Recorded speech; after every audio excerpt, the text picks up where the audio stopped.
Iran ने कहा है कि वो डायरेक्ट बातचीत नहीं करना चाहता और शर्तें यहां पे साफ तौर पर अमेरिका के सामने रख दी है। लेकिन सर हमें ये नहीं भूलना चाहिए कि इससे पहले भी कई बार हुआ है कि ईरान ने अपनी शर्तें रखी है। जब ये युद्ध शुरू हुआ तो उस समय भी हमने देखा है कि किस तरीके से दोनों तरफ से शर्तें रखी गई, लेकिन शर्तों को नकार दिया गया। किसी भी देश ने एक दूसरे देशों की शर्तें नहीं मानी है और अभी भी पॉसिबिलिटी सर यही दिखाई दे रही है। आपने बताया कि 20 तारीख तक पॉसिबिलिटी है कि ये शर्तें नहीं मानी जाएगी और होर्मुज़ जो है बंद रहेगा।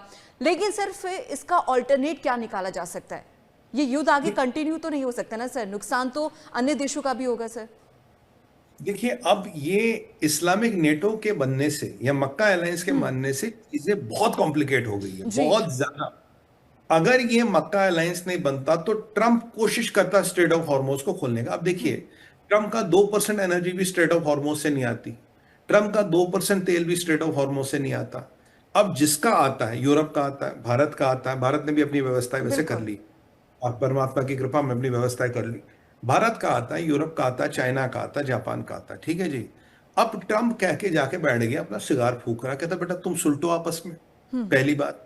अब दूसरी बात क्या है, देखिए स्ट्रेट ऑफ हॉर्मोज, मैं आपके चैनल पे पहले भी बोल चुका हूं कि ये अनवाइबल होगा धीरे धीरे। हर कोई अपना रास्ता दाएं बाएं से निकाल देगा। कल स्कॉट बेसेंट को मैं कोट करूं, उन्होंने कहा जी स्ट्रेट ऑफ हॉर्मोज 2-3 साल में अनवाइबल हो जाएगा।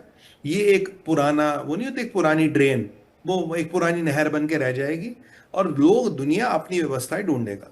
कल इजरायलियों ने भी कह दिया, कह रहे भाई देखो अगर वाइबल ऑप्शन है तो हाइफा से तेल निकालो, इजराइल की पाइपलाइन लाओ हाइफा तक, इलाता अकला, वहां से तेल निकालो। इराक से अमेरिका ऑलरेडी बात कर रहा है, सीरिया से बात कर रहा है और कुर्दों से बात कर रहा है कि क्या तुम्हारा जो तेल है क्या वो हम वाया इजराइल निकाल सकते हैं। ऑलरेडी एक ऐसी बातें हो रही, पर वो पाइपलाइनें कल नहीं बनेगी। बाय द वे एक पाइपलाइन बनी है जो ईरान ने बनाई थी, जो सऊदी होते हुए इराक जाती है। तो मोहम्मद बिन सलमान से भी कहा गया था कि भाई आप इस पाइपलाइन का यूज करें। इजराइल से, वो ईरान से आती, सऊदी जाती, फिर जाती आगे इजराइल। वो बनी थी शाह के टाइम में। आप इस पाइपलाइन का यूज करें और अपना तेल बेचना चालू करें इस पाइपलाइन से, आप चक्कर में ना पड़े। अब मोहम्मद बिन सलमान साहब ने भाई पाकिस्तान और तुर्किया के साथ अपना मिलिट्री अलायंस कर लिया, तो खैर अब वो अलग कहानी है।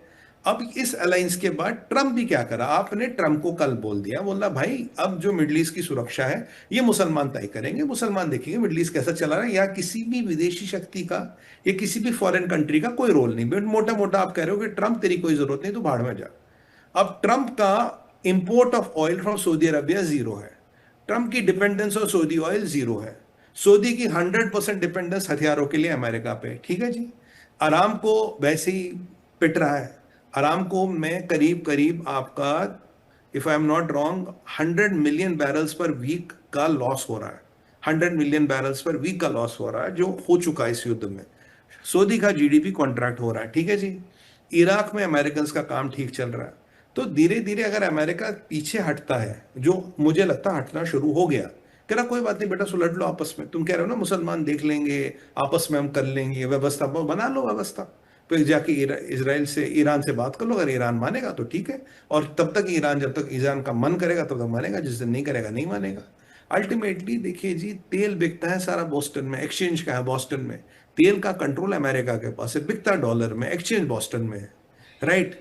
तो ये जो तेल के बायर 2-3 बड़े हैं, भारत, अमेरिका, चाइना। भारत ने व्यवस्था कर ली, अमेरिका के पास अपना तेल आ गया, चाइना मार्केट में नहीं आया और आएगा भी तो वो अनरिलायबल सप्लाई नहीं लेगा। तो अल्टीमेटली आपकी अर्थव्यवस्था दिन ब दिन खत्म होती जाएगी। और इस अलायंस को बना के आपने जो एक वो क्लैश ऑफ सिविलाइजेशन वाली परिस्थिति थी, वो आपने फिर एक्टिवेट कर दी। वो पहले किताबें लिखी जाती थी, इसमें आपने उसका बटन दबा दिया। तो ये इंप्लीकेशन आपको सोच लेना, अल्टीमेटली आपको क्या करना है, आपको देखना आपको क्या करना है क्या नहीं करना। तो ये युद्ध जो है, ये हॉर्मोस इरेलीवेंट होगी, लोग अपनी व्यवस्थाएं ढूंढेंगे। अब कुछ लोग और कुछ देश जो व्यवस्था नहीं बना पाएंगे या जिनकी इकोनॉमी हॉर्मोस पे डिपेंड करती है, जैसे कतर, ये सबसे बड़े, इनका इनका सबसे बड़ा नुकसान होगा। अब इनका नुकसान होगा तो इन्हें देखना पड़ेगा कि क्या करे क्या नहीं करे, सोचना चाहिए था पहले। बिल्कुल।